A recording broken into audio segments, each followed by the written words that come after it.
Preparations of alkanes and cycloalkanes. In today's video we are going to study how alkanes are formed. ठीक है, वो कौन कौन सी reactions हैं जिनको करने से एल्कीन और साइक्लोएल्कीन प्रोड्यूस होता है। उसमें सबसे पहली रिएक्शन और मोस्ट फेमस रिएक्शन है वुड्स रिएक्शन।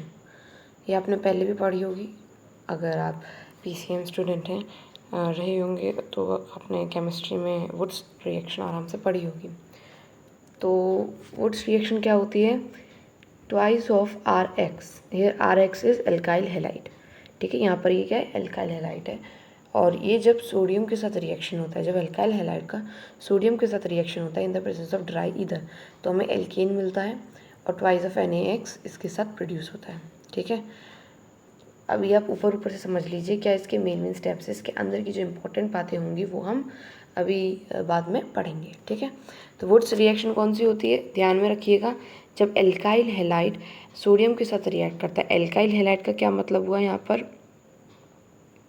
एल्काइल हैलाइड का मतलब हुआ ये आपका एल्केन मतलब एल्काइल, और यहाँ कोई हैलाइड लग गया मतलब कि Cl लग गया मान लीजिए। So this is alkyl halide. तो जब एल्काइल हैलाइड का रिएक्शन किसके साथ होता है? सोडियम के साथ, तो आपको मिलेगा एल्केन और आपको मिलेगा NaCl, जो मैंने अभी एग्जांपल दिया उसके हिसाब से। तो ये था कि how will you produce alkane from alkyl halide, और किस तरीके से प्रोड्यूस होता है कि मैं आपको ये भी बता देती हूँ। जैसे कि ये आपको दे रखा है एल्काइल हैलाइड, अब इसका रिएक्शन आपको करना है सोडियम के साथ। ओके, अब इधर क्या होगी? यहाँ से ब्रेक होगा, ठीक है ना, और ये तो साथ है ही है। अब ये जो है इसके संग कंबाइन हो जाएगा और ये ट्वाइस ऑफ एल्काइल हैलाइड है।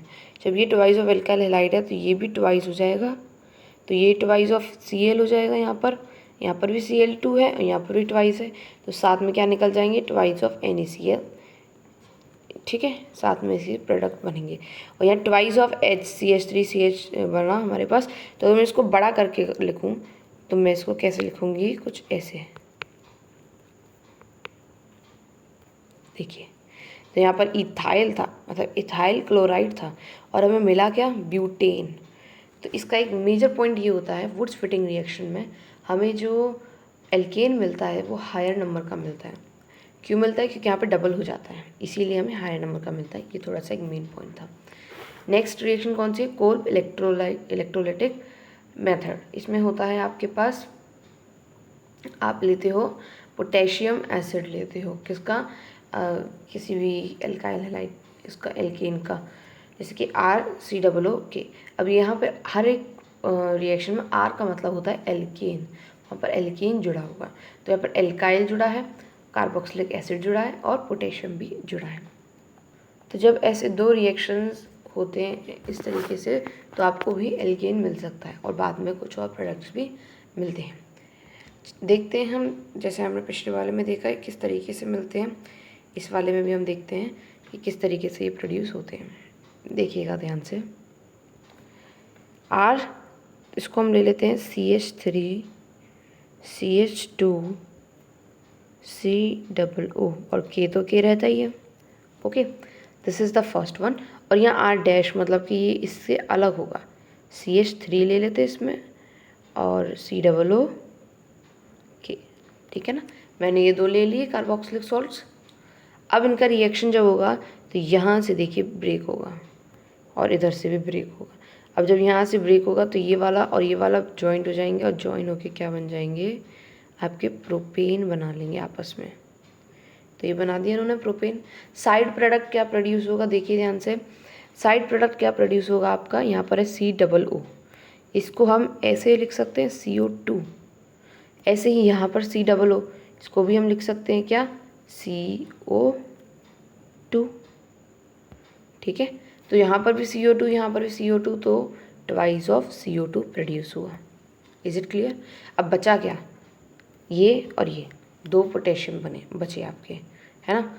ये दो पोटेशियम बचे, तो अब ये क्या निकल जाएंगे? आपके KOH बन के निकल जाएंगे।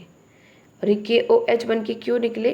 क्योंकि आप यहाँ पर वाटर का भी यूज़ करोगे कहीं ना कहीं, और साथ में आपको क्या निकलेगा? H2 गैस भी निकलेगी। तो ये आपका पूरा एक कोल्ड इलेक्ट्रोलाइटिक मेथड है। और इसमें ये वाले जो प्रोडक्ट होंगे ये आपके एनोड पे प्रोड्यूस होंगे और ये वाले जो प्रोडक्ट्स होंगे वो आपके किस प्रोड्यूस होंगे, कैथोड पे प्रोड्यूस होंगे। ठीक है, ओके। अब हम आगे पढ़ते हैं, इसको हम डिटेल में पढ़ेंगे बाद में, अभी आप बेसिक चीज़ समझ लीजिए फिलहाल। Now hydrogenation of unsaturated hydrocarbon.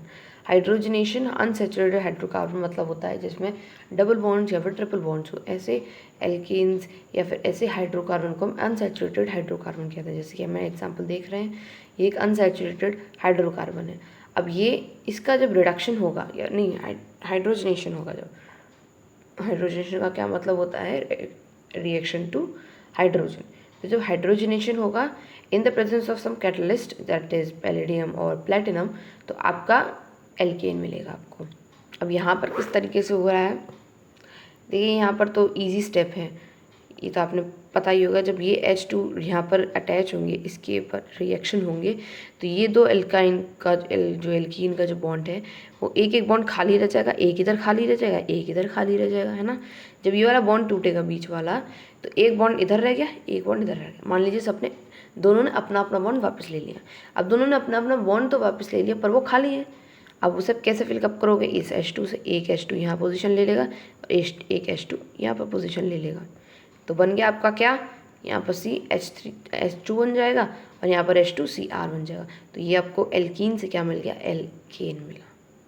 तो इस तरीके से रिएक्शन हुआ। अगर आप रिएक्शंस को समझ लेंगे तो आपको रिएक्शंस के प्रोडक्ट याद करने की ज़रूरत नहीं होगी, आप फटाफट से रिएक्शंस करके उनके प्रोडक्ट्स आराम से निकाल लेंगे। एंड यही तरीका होता है, रिएक्शंस को याद नहीं किया जाता, रिएक्शंस को समझा जाता है।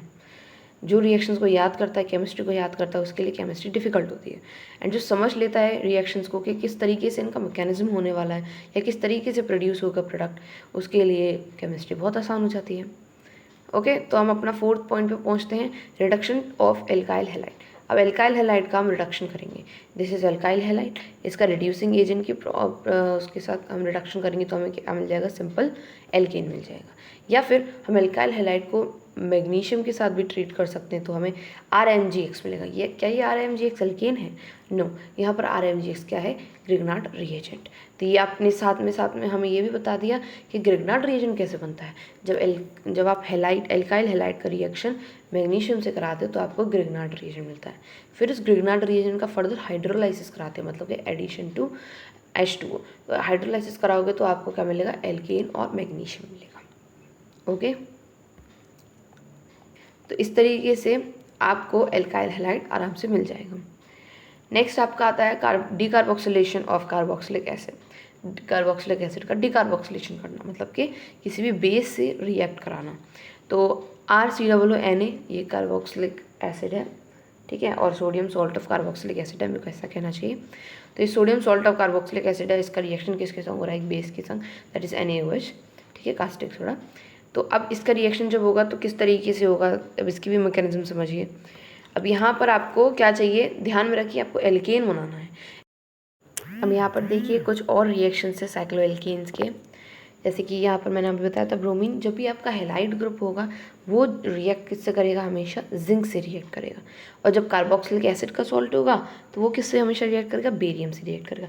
ये चीज़ आपको ध्यान में रखनी होगी, ठीक है। तो जब भी आपका ब्रोमीन आए हाफ ऑफ साइक्लो एल्केन के संग, तो आप उसको जिंक से रिएक्ट कराइएगा। जैसे फर्स्ट स्टेप में रिएक्ट हो रहा है, और ये किस तरीके से बनेगा इसका मैकेनिज्म मैंने आपको बता ही दिया कि किधर बॉन्ड टूटेगा, किधर अटैच होगा, तो जो दो खाली बॉन्ड होंगे वो आपस में जुड़ के एक बॉन्ड बन जाएंगे, जिससे साइक्लोपेंटेन बन जाएगा। ऐसे बेरियम वाले में होगा, पर बेरियम वाले में तुरंत ही नहीं बनेगा, आपका साइक्लोपेंटेनोन बनेगा, मतलब कि कीटो ग्रुप बनेगा। तो कीटो ग्रुप को आपको जब एल्केन में कन्वर्ट करना हो तो क्या करना पड़ेगा, आपको क्लेमेंसन रिडक्शन करनी पड़ेगी। जैसे मैंने बताया था अभी, क्लेमेंसन रिडक्शन क्या होती है, जिंक Hg और HCl से रिएक्ट कराते हैं तो आपका क्लेमेंसन रिडक्शन आराम से बनता है, ठीक है। आपको मैं सजेस्ट करूँगी, अगर आपको ये सारी रिएक्शंस या सारी प्रिपरेशंस याद रखनी है तो इसको एक पेपर पे, अभी आपके बहुत सारे और चैप्टर्स आएंगे, ऐसे बहुत सारी और यूनिट्स हैं जिसमें इतनी सारी रिएक्शंस हैं, तो बहुत ज़्यादा हाई पॉसिबिलिटीज़ है कि आप कन्फ्यूज़ हों। तो उस कन्फ्यूजन को बचाने के लिए एक पेपर लीजिए, उस पर सारे चैप्टर्स की रिएक्शंस लिखिए, मीन्स अलग अलग करके। जैसे अभी आपने एल्केन्स पढ़ रहे हैं तो एल्केन्स के रिएक्शंस और प्रिपरेशंस लिखिए, ठीक है, और फिर दूसरे पेपर पे दूसरी उसकी रखिए। तो एग्ज़ाम टाइम पे जब आप एक संग इन सारी रिएक्शंस को पढ़ोगे तो आपको डिफरेंस समझ में आएगा। और कुछ तो रिएक्शंस ऐसी होंगी जो बहुतों में सेम होंगी। जैसे कि यहाँ पर आप प्रिपरेशन पढ़ रहे हो एल्केन का, ठीक है, किससे प्रिपरेशन पढ़ रहे हो एल्केन का, मान लीजिए एल्डिहाइड से पढ़ रहे हो, ठीक है, तो एल्डिहाइड से कैसे आपने एल्केन बनाया। अब एल्डिहाइड वाला भी चैप्टर आएगा तो उसमें आप ये पढ़ोगे कि एल्केन से आपने एल्डिहाइड कैसे बनाया। तो ये तो दोनों रिएक्शंस होंगी वो दोनों सेम ही होंगी। तो आपके लिए लर्निंग मटेरियल जो होगा, अंडरस्टैंडिंग मटेरियल होगा, वो कम होता जाएगा धीरे धीरे करके और आपको अच्छे से समझ में आ जाएगा। ओके, तो इस प्रोसेस को ट्राई कीजिएगा, ये बहुत बेनिफिशियल है और बहुत ज़्यादा काम आता है। तो आज की वीडियो में सब इतना रखेंगे हम, अब बहुत लंबी वीडियो बन गई आज की। तो हम नेक्स्ट वीडियो में रिएक्शंस पढ़ेंगे एल्केन्स के, ठीक है। This is all for today's video. Thank you for watching this video.